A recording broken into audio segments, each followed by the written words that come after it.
Hey everyone, my name's Jessie. Welcome back to my channel. Today I am doing my August wrap up. So I managed to read 4 books in the month of August, and I read 4 graphic novels slash comics slash mangas. So we're going to talk about all of those today, but before we do, a quick shout out to Boardwalk t-shirts, who so kindly sent me these awesome t-shirts that I love so much. They have a bunch of styles that are perfect for bookworms that I love. So I got 3 t-shirts. This is one of them. I'd rather be reading. It's the scoop neck t-shirt, and it comes in a bunch of different colors, a bunch of different styles. I'm going to insert a couple of the other styles that they have that are really cute. So if you want some shirts of your own, I have a discount code that you can use, and if you use my discount code, for full transparency, I do get a small commission off of that, but this is the discount code for 10% off of your order. So if you're interested in getting some new bookish shirts, definitely go check them out. I will link their website down below. So without further ado, let's talk about the books. So I'm going to start with the actual books that I finished and then move into graphic novels and all of that. So the first book I finished was a book called Glow Kids. This is a nonfiction book about the effects of technology and screen time and social media and all of that on children, and it was really scary. So this one was definitely a more doom and gloom kind of book. I think that the author uses a lot of scare tactics, and he has research to back him up, but it's very much worst case scenarios that he's telling you, and I think it's to really make an impact, and it does. It definitely changed my view on some things for sure. I will say that this book covers a variety of different screen uses. So it talks a lot about the effects of video games on youth, and then it talks about social media on youth. And for me, the video game portion of the book was quite a chunk of it, and it was something I kind of, after the first chapter, he introduced it and talked about it in length. I got the message, and I didn't need to keep reading that same thing. So I actually skipped a couple of chapters where he just uses stories about kids who get addicted to video games. For me personally, what I was looking to get out of the book, I kind of understood the message and wanted to move on to the other messages that he had. So I kind of skipped around to the parts that I found most interesting in the book. I do highly recommend it if you have kids and you're worried at all about screen time for them. It's definitely something that is eye-opening for sure, and there's a lot of research. You just don't realize how bad screens are, and it's not necessarily screens in general for all kids. It's introducing screens at a certain age. So I think that that's where he's really trying to make his point, is like kids older can have phones and screens and all that. It's the really young kids, and introducing it so young is where you get into trouble. So it was interesting for sure, but it was just terrifying, and I think he definitely uses the worst case scenarios in all of his examples, which is scary but definitely leaves an impact. So if that's something that sounds interesting to you, I would recommend Glow Kids. Now into happier books. The second book I read was Soul of the Sword by Julie Kagawa. I listened to this one on audio, and I love the audiobooks for this series. I really like the 2 narrators that switch based on the perspective that you're in. And this book picks up pretty much right where we left off. And something happens at the end of the first book that I can't really talk about, but it kind of changes the trajectory of the journey a little bit, if that makes sense, and results in a character that I really enjoyed having a different kind of story moving forward, if that makes sense. I'm trying so hard not to spoil anything. So for me, this one wasn't as good as the first one. I thought that this was good. Like, it definitely expanded the world even more. It showed a lot. It really raised the stakes for our characters, and I liked that a lot. And again, like, the extra world building that was done was really fun. But something happens at the end where our main character does something I can't stand in books. It does something so silly and just it drives me crazy when this happens in books, and it totally like made me so mad at the end that I like dropped it a whole half-point star because it was just so silly. I can't say anything though, because it would spoil it. But yeah, if you've read this book and you remember the ending, maybe you'll know what I'm talking about. But our main character does something that just, it's a trope that drives me up the wall and I can't stand it. So overall though, I still really enjoyed this book, and I think that the third book is going to kind of get back on track with certain characters being in places where I really like them. So I'm excited to see where the third book goes. I think it's going to really like give me the conclusion I want, but the second book just wasn't my favorite. Then I read Never Die by Rob J. Hayes, which was one of Elle and I's buddy reads, and this was the buddy read for the month of August. Oh my God, this was so much fun. I really enjoyed this. It was so unique. This is a book that follows a character named Ein, who is an 8-year-old boy, and he brings back his childhood heroes from the dead. So each of these different heroes, known throughout the world because of their heroic acts, each one of them dies in this story, and our main character, the 8-year-old boy, brings them back to life to kind of serve under him to complete this mission. And their mission is to kill the emperor of this world, which sounds like a suicide mission for these characters, but they're already dead. They're willing to go along on the journey.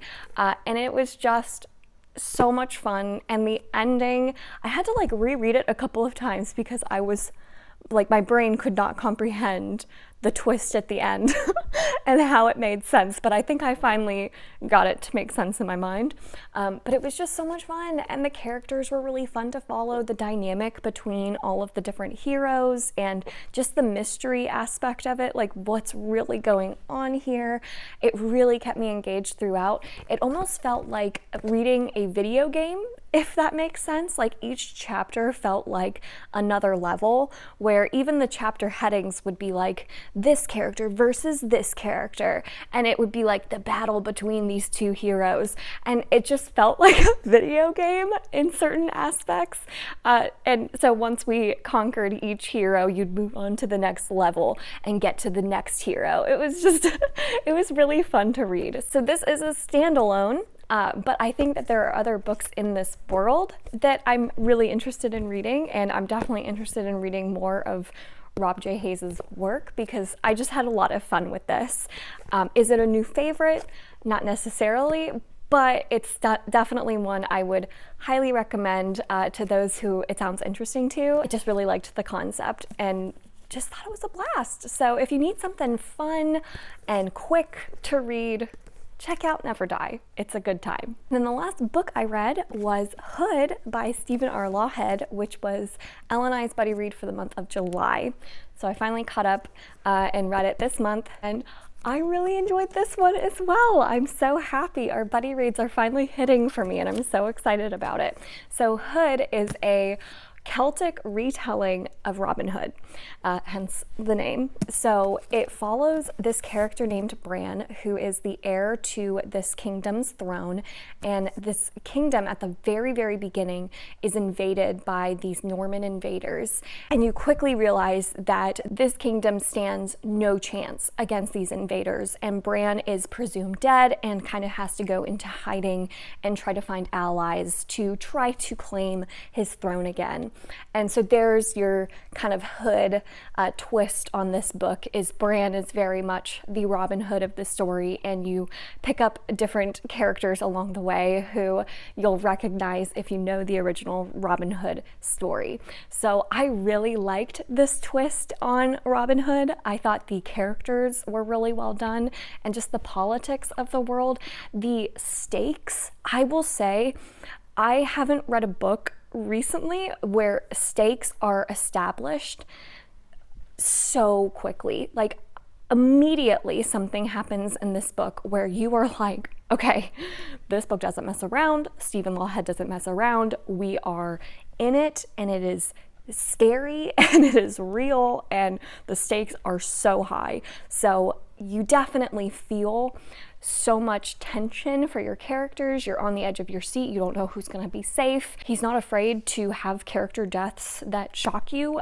So I really enjoyed this one. I really like where it ended. I'm very curious to see where it goes in the next book. So I had a ton of fun with this one. This one actually didn't feel extremely fantastical. There's really nothing magical about this book or this world. It very much felt like it could almost have been historical fiction. It kind of depends on what kind of fantasy reader you are. If you like books that feel very much like a high fantasy, lots of magic, lots of world building, this one might not be for you because it very much feels like it's rooted in our world. There's really no fantastical elements to it, sort of. So yeah, I really enjoyed this one and would highly recommend it, especially as it's a good beginner fantasy book because it's so rooted in our own world and feels like a historical fiction. Yeah, it's really good. So highly recommend this one, and very happy I enjoyed it and very excited to be continuing on with the series. Those were the 4 books that I read. Now let's talk about all of the comic books and manga and all of that. So the one manga that I finished this month was Fullmetal Alchemist Volume 2 in the Full Metal editions, and I just really enjoy this story so far. The brothers are so fantastic, and the art there's some moments throughout reading this where some of the character expressions that are made in the art are so funny, like laugh out loud funny, and there are some recurring jokes that are really funny. It can get very dark, but there's this sense of hope throughout the story and this sense of lightheartedness because of the art style, because of some of those recurring jokes, and our main characters kind of dynamic with each other, the 2 brothers dynamic with each other. It kind of keeps it a little bit lighter, but it definitely does get pretty dark at some points. So I'm really enjoying this. I love the magic in it. This particular volume didn't expand the magic too much from what we already knew, but it did introduce some new characters that I really enjoyed, and it did introduce some little bit of like backstory and lore to this world. So I'm very curious where our next book is going to go, because you definitely start to see that there's something larger at play here, especially at the end. So I'm excited to continue on with Fullmetal Alchemist. And then I read a graphic novel, Monstrous, by Marjorie Liu and illustrated by Sana Takeda. And this art is what drew me to this graphic novel in the first place. This has to be the most beautiful art I've ever seen. I mean, I don't know if you can tell through video, but it's so stunning. I'm trying to find one that's like look how beautiful this art is. I can't get over it. So I would pick this up for the art alone. It's stunning. Sana Takeda is an incredible illustrator. I want to read everything she's ever illustrated. The story itself of Monstrous follows this girl. I'll be honest, it's pretty confusing. I don't know if I'm the only one who is confused by the story and the world. After reading volume 1, I almost need to reread it because I was like, wait, what's going on? Who's who? What is happening here? I think it follows this girl who is on a revenge mission and is trying to find out truth of who she is and why she has this kind of inner demon inside of her. And along the way, you figure out that there's kind of this war going on, or there's these tensions between these different kind of races. There's what our main character is, which is an arcanic, half human, half ancient one.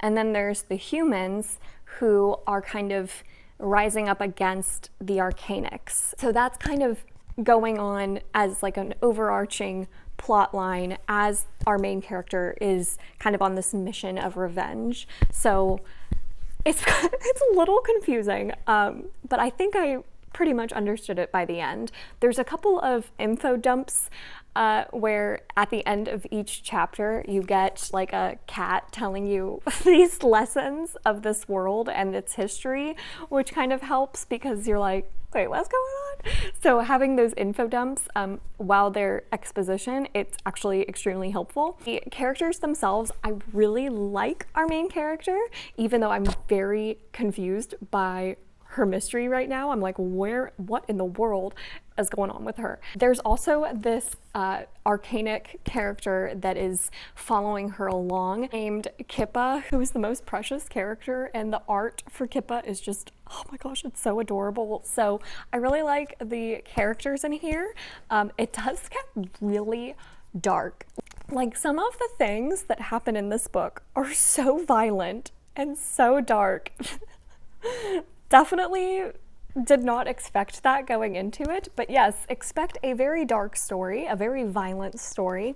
But overall, I really enjoyed it, even though I was pretty confused throughout it. And I think that has a lot to do with the art and just how stunning it was to look at visually. So I'll definitely be continuing on with this series, but I'm curious what everyone else's thoughts on Monstrous are, because I would love to know if you were also a little bit confused trying to figure it all out at the beginning, and if it kind of started to clear up in your mind and get a little bit easier to follow. I'd be curious. All right, and then 2 comic books. I'm continuing with my Ultimate Spider-Man journey. I finished Double Trouble Volume 3 with Doc Ock, which is probably, is he my favorite Spider-Man villain? I think he's my favorite Spider-Man villain. And it might be because I loved Alfred Molina's Doc Ock, but this Doc Ock was really cool too. I love Spider-Man. I love the villains in Spider-Man. I love all of the high school stuff going on in Spider-Man. It's very relatable. It just kind of is nostalgic for that time in your life. And it's just, Peter Parker's so adorable. I love Spider-Man, so I don't know what else to say. And if you don't know where to start with comic books, if you like Spider-Man, it's an awesome, awesome place to start. It's basically the original Spider-Man story, but retold in a more modern setting. So awesome place to start if you are so intimidated by the huge backlog of Spider-Man comics. And then last, I saw the final trailer for The Eternals coming out in November and was floored. I was blown away by that trailer. So I immediately went and picked up Eternals by Neil Gaiman. And I will say, I think I probably should have started with Jack Kirby's Eternals comics instead of Neil Gaiman's, because even though this is a place where you can start Eternals, it doesn't give you a great origin story. Like, there is the origins told of the Eternals in this comic, but it really doesn't dive deep into it. And it's, I don't know. I don't know if this is an awesome representation of Jack Kirby's original comics. I have to read them to understand. But I thought that this was okay. It really didn't dive deep into any one of the characters, and the characters it did go into were very reluctant, which is not a trope I love. I don't like the reluctant hero trope. So for me personally, this was just okay. And just the plot of this one itself, I just wasn't a huge fan of. I'm curious if there are any people out there who have read any Eternals comics and you've happened to pick this one up. What did you think of it? And I'm wondering if I would appreciate this one more if I'd started with Jack Kirby's comics. So I think I'm gonna still give Eternals a chance because I'm very fascinated by them and their origin and what they introduce to this Marvel universe with the Celestials and all of that. I'm very curious about it, but I don't know if this is the best representation of them. So glad I read it because I definitely understand more about Eternals now. but I think that I should have started with Jack Kirby. So those are all the things that I read in the month of August. Did you see anything that you've read before? What did you think of it? And what was your favorite book that you read in August? I'd love to know, so leave those comments down below. Thank you all so much for watching this video. If you enjoyed it, make sure to give it a thumbs up, subscribe if you'd like to, and I will see you all in my next one. Bye!